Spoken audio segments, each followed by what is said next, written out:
Friends આપણે સાદા સમીકરણ જોતા હતા તો સાદા સમીકરણ ચેપ્ટરમાં આપણે થોડું શીખી ગયા હવે તેમાં આગળ શીખીએ फ्रेंड्स તમને બધાને મજા તો આવતી જ હશે આવે છે ને તો ચલો હવે આપણે જોઈએ આગળ તો તેમાં આપણે છે વિકલ્પો કે નીચેના દરેક પ્રશ્નના જવાબ માટે આપેલા વિકલ્પોમાંથી સાચો વિકલ્પ શોધવાનો છે તો ચલો હવે આપણે આગળ શીખીએ તો હવે જોઈએ આપણે પહેલું તો તેમાં શું કહેવામાં આવ્યું છે તો તેમાં કીધું છે કે સમીકરણ 2x + 1 = 13 નો ઉકેલ તો હવે આપણે શોધવાનો છે ઉકેલ તો આપણે શું ઓપ્શન આપ્યા છે કે a = 2 b 3 c 4 અને d 6 તો फ्रेंड्स આપણે આ સમીકરણનો ઉકેલ લેવાનો છે એટલે કે આપણે x ની કિંમત શોધવાની છે તો ચલો फ्रेंड्स આપણે એ શોધી લઈએ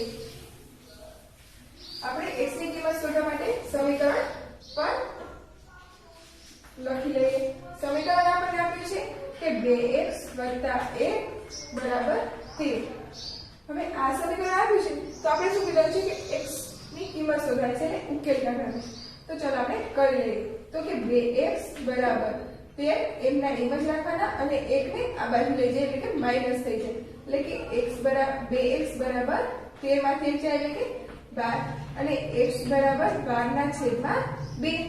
એટલે કે x બરાબર તો કે 6 તો આપણને મળી ગઈ x ની કિંમત તો આપણને ઉકેલ શું મળ્યો તો કે 6 ઓપ્શન ડી એટલે કે સમીકરણ 2x + 1 = 13 નો ઉકેલ આપણને મળે છે કે ડી એટલે કે 6 હવે તેવી જ રીતે આપણે જોઈએ બીજું તો તેમાં શું કીધું છે फ्रेंड्स તો તેમાં કહેવામાં આવ્યું છે કે સમીકરણ 3x + 2 = 20 નો ઉકેલ ખાલી જગ્યા છે તો फ्रेंड्स એમાં આપણને ઓપ્શન આપ્યા છે તો ઓપ્શનમાં આપ્યા છે 18 22 6 અને 3 તો फ्रेंड्स આમાં પણ આપણે શું કરવાનું છે તો કે x ની કિંમત શોધવાની છે તો ચલો એ પણ આપણે જોઈ લઈએ તો કરીએ 3x + 2 = 20 આ સમીકરણ આપણે આપ્યું છે તો આમાં આપણે x ની કિંમત શોધવાની છે તો ચલો આપણે જોઈ લઈએ તો કે 3x = 20 - 2 એટલે કે 3x = 18 હવે x તો કે x આપણે શું કરશું એટલે કે 18/3 તો આપણે શું થશે કે 6 તરીને 18 તો અહીંયા આવશે 6 એટલે કે x ની કિંમત આપણને મળી ગઈ 6 તો આમાં શું આવશે તો કે સમીકરણ 3x + 2 = 20 નો ઉકેલ શું મળે છે કે 6 એટલે કે ઓપ્શન સી હવે કેવી રીતે જોઈ લઈએ આપણે ત્રીજું તો તેમાં શું કીધું છે કે સમીકરણ 2x / 3 - 1 = 1 નો ઉકેલ ખાલી જગ્યા છે તો फ्रेंड्स આમાં આપણને ઓપ્શન આપ્યા છે તો ઓપ્શનમાં શું છે તો કે 2 પછી b છે 3 c છે 1 અને d છે 1/2 તો फ्रेंड्स આનો આપણે ઉકેલ લઈ લઈએ તો ત્રીજામાં શું કીધું છે फ्रेंड्स તો કે 2x / 3 - 1 = 1 હવે આનો ઉકેલ લેવાનો છે તો ચલો આપણે લઈ લઈએ તો કે 2x / 3 હવે બરાબર છે એટલે કે 1 અને આને આ બાજુ લઈ જઈએ એટલે કે પ્લસ થઈ જાય 2x એમના એમ જ રાખી અને આ કાઢે 2 હવે કરવાનું છે તો કે શું કરવાનું છે કે આ 3 રહ્યા એ ભાગાકારમાં છે તેને આપણે ગુણાકારમાં લઈ જવાના છે એટલે કે 2x બરાબર તો કે 2 × 3 તો હવે શું કરવાનું તો કે 2x બરાબર 3 × 6 એટલે કે x બરાબર 6/2 એટલે કે x બરાબર આપણે શું મળ્યું તો કે 3 તો આપણો શું જવાબ આવ્યો તો કે x બરાબર 3 જો फ्रेंड्स x બરાબર 3 એટલે કે b એટલે કે આપણો જવાબ આવી ગયો ઓપ્શન b તો શું થયું સમીકરણ 2x / 3 - 1 = 1 નો ઉકેલ શું આવ્યો તો કે ઓપ્શન b 3 હવે તેમાં જોઈ લઈએ આપણે ચોથું તો તેમાં શું કીધું છે फ्रेंड्स તો ચોથામાં આપણને કહેવામાં આવ્યું છે કે સમીકરણ 10 - 3x = 2x નો ઉકેલ ખાલી જગ્યા છે फ्रेंड्स આગળ આપણે દાખલા જોયા તેવી જ રીતના છે તો ચોથું પાંચમું છઠ્ઠું સાતમું આપણે સેલ્ફ કરી લઈશું આપણે ખાલી આમાં હું તમને શીખવી દઉં તો ચલો फ्रेंड्स જોઈ લઈએ આપણે ચોથું તો फ्रेंड्स આપણે જોઈ લઈએ કે સમીકરણ 10 - 3x = -2 નો ઉકેલ શું થાય છે તો ચલો આપણે ચોથું જોઈ લઈએ તો फ्रेंड्स આપણે 10 - 3x = -2 એવી રીતના છે તો હવે x ને આપણે એ બે નાખી અને +2 આ બાજુ લઈ લઈએ એટલે કે 10 - 2 અને બરાબર 3x એમને એમ જ અને 10 ને 2 12 12 બરાબર 3x. તો હવે શું કરવાનું તો કે x બરાબર 12 ના છેદમાં 3 એટલે છેદ ઉડી જાય એટલે આપણો જવાબ શું આવે કે x બરાબર 4. તો આપણો ઓપ્શન શું આવ્યો તો કે A ઓપ્શન આવ્યો એટલે કે 4 જવાબ આવ્યો.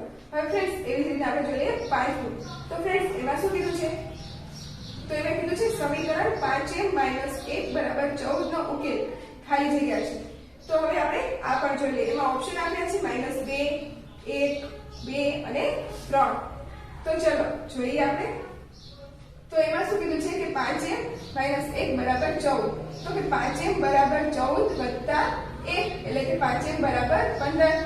તો m બરાબર શું થઈ જાય તો કે 15 ના છેદમાં 5 છેદ ઉડાડીએ એટલે કે m બરાબર 3. હવે તેવી જ રીતના જોઈએ છઠ્ઠું. તો તેમાં શું કીધું ફ્રેન્ડ તો કે x બરાબર 3 ઉકેલ ધરાવતું સમીકરણ. તો શું થશે તો આ આપણે જોઈ લઈએ. તો આમાં શું કીધું છે તો આ બધી કિંમતો આ બધી ઓપ્શન છે તેમાં આપણે શું કરવાનું તો x ની કિંમત મૂકવાની. x ની કિંમત મૂકતા આપણને મળશે કે 2x - 1 માં આપણે x ની કિંમત મૂકીએ એટલે આપણને 5 મળી જાય છે. તો આપણે જોઈ લઈએ. તો શું થશે તો કે 2x - 1 બરાબર 5 છે. તો કે 2x બરાબર 5 વત્તા 1 એટલે કે 2x બરાબર 6. હવે x બરાબર શું થશે તો કે 6 ના છેદમાં 2 એટલે કે x બરાબર શું આપણને મળશે તો કે 3. તો આપણને કિંમત આમાં મળી જાય છે. તો કે આ ઓપ્શન આપણો સાચો છે. તો તેવી જ રીતે આપણે જોઈએ 7માં. તો તેમાં શું થશે તો તેમાં પણ x બરાબર -2 ઉકેલ ધરાવતું આપણે સમીકરણ આપ્યું છે. તો આપણે જોવાનું છે કયા સમીકરણમાં મૂકતા આપણને જવાબ મળે છે. તો ફ્રેન્ડ્સ આ પણ આપણે જોઈ ગયું.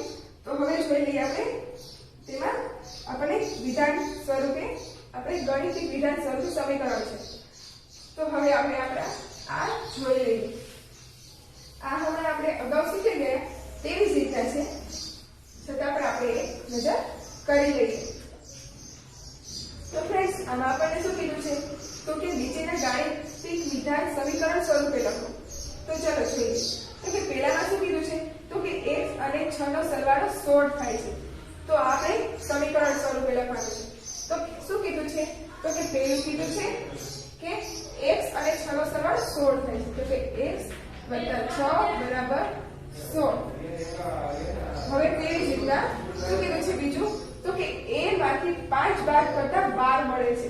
તો ચલો એ પણ જોઈ લઈએ. શું કીધું છે કે a માંથી 5 બાદ કરવાના છે. તો આપણે a માંથી 5 બાદ કરીએ તો શું કીધું મળે છે તો કે 12 મળે છે. જો ફ્રેન્ડ્સ થઈ ગયું ને. હવે તેવી જ રીતના આપણે જોઈએ ત્રીજું. તો તેમાં શું કીધું છે તો કે b ના 3 ગણા 15 થાય છે. તો હવે આપણે એ પણ જોઈએ. શું કીધું છે કે b ના 3 ગણા એટલે કે 3b આ 3 ના b ગણા થઈ ગયા અને એ કીધું છે કે 15 થાય છે. તો કે 15 આવી ગયો આપણો જવાબ. હવે તેવી જ રીતે આપણે જોઈએ ચોથું. તો તેમાં શું કીધું છે તો કે y ના 2 ગણામાંથી 5 બાદ કરતા 7 મળે છે. તો શું કીધું છે y ના 2 ગણામાંથી 5 બાદ કરવાના છે. 2 ગણા y ના એટલે કે 2y. એમાંથી શું કરવાનું છે કે 5 બાદ કરવાના એટલે કે આપણે 5 બાદ કર્યા તો કે શું મળે છે તો કે 7 મળે છે. તો ચલો ફ્રેન્ડ્સ આપણે આવી ગયું. તો શું જવાબ આવ્યો કે 2y - 5 બરાબર 7. હવે તેવી જ રીતે આપણે જોઈએ કે પાંચમું. તો તેમાં શું કીધું છે એમ કીધું છે z ના 5મા ભાગમાંથી 3 બાદ કરતા 1 મળે છે. શું કીધું છે z ના 5મા ગણામાંથી z નો 5મો ગણો એટલે કે z ના છેદમાં 5 એમાંથી શું કીધું છે તો કે 3 બાદ કરવાના છે. તો કે શું મળે છે તો કે 1 મળે છે. એટલે કે z ના છેદમાં 5 - 3 બરાબર 1. હવે તેવી રીતે આપણે જોઈએ ફ્રેન્ડ્સ છઠ્ઠું. તો તેમાં શું કીધું છે તો કે m ના 4 ગણામાંથી 5 ગણામાં 5 ઉમેરતા 17 મળે છે. એટલે કે m ના 4 ગણા એટલે કે 4m થાય. હવે એમાં શું કીધું છે તો 5 ઉમેરવાના છે. તો કે 5 ઉમેરતા તો કે શું મળે છે તો કે 17 મળે છે. તો કે 17. હવે તેવી જ રીતે આપણે જોઈ લઈએ સાતમું. ફ્રેન્ડ્સ આ તો છે ને સૌ સહેલું આવડી ગયું ને બધાને. હવે ચલો તેવી રીતે આપણે સાતમું કરીએ. તો તેમાં શું કીધું છે કે 8 માંથી a ના 3 ગણા બાદ કરતા 20 મળે છે. તો કેમાંથી કીધું છે તો કે 8 માંથી શું બાદ કરવાનું છે તો કે a ના 3 ગણા તો કે 3a. તો કે શું મળે છે કીધું? તો કે 20 મળે છે. તો ફ્રેન્ડ્સ 20 કરી નાખો બરાબર. જો ફ્રેન્ડ્સ આવી ગયું ને. હવે તેવી જ રીતના જોઈ લઈએ આપણે 8. તો તેમાં શું કીધું છે? તો કે 2 ના 3 ગણા 10 માંથી બાદ કરતા 1 મળે છે. તો શું કીધું? 2 ના 3 ગણા 10 માંથી બાદ કરવાના છે. તો કે 10 માંથી શું બાદ કરવાનું છે? તો કે 2 ના 3 ગણા. તો કે 3b. તો શું મળે છે? તો કીધું 1 મળે છે. જો ફ્રેન્ડ તો શું આવ્યું કે 10 - 3b બરાબર 1 થઈ ગયું ને? આવડી ગયું ને બધાને? છે ને સાવ સહેલું? તો ચલો હવે આમાં આપણે આગળ જોઈએ. તો હવે શું કીધું છે કે નીચેના સમીકરણ પરથી વિધાન બનાવો. તો શું કરવાનું છે? તો જો આપણે એક્ઝામ્પલ એક આપ્યું છે. તો ચલો એ જોઈ લઈએ. શું કીધું છે કે 2x + 1 બરાબર 13. આ શું છે? તો કે રૂપિયા છે. તો શું કરવાનું છે?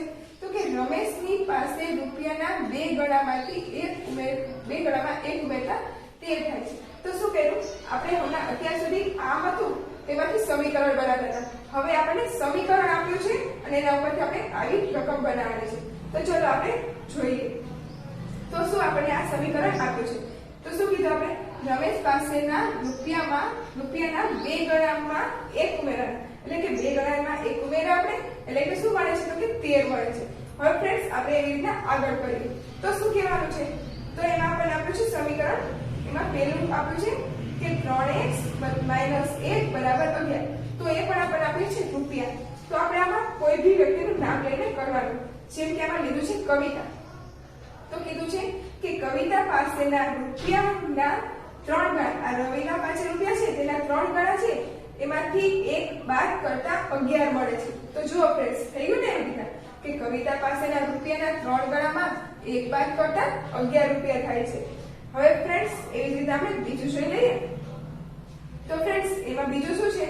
તો કે સમીકરણ આપણને આપ્યું છે કે 5x + 3 બરાબર 23. એ શું છે? મીટર. તો આપણે શું કરવાનું કે કોઈ બી વ્યક્તિનું એક નામ લઈ લેવાનું. જેમ કે આમાં લીધું છે કે હરેશ. તો આપણે શું કરવાનું કે હરેશ પાસેના મીટરના 5 ગણામાં 3 ઉમેરતા 23 થાય છે. જુઓ ફ્રેન્ડ્સ થાય છે ને એવી રીતના કે હરેશ પાસેના મીટરમાં 5 ગણાના 3 ઉમેરતા 23 મીટર થાય છે. ફ્રેન્ડ્સ મજા આવી ને? બધાને સમજાઈ ગયું ને? તો ફરી આપણે આવા બીજા દાખલાઓ સાથે ફરી મળીએ.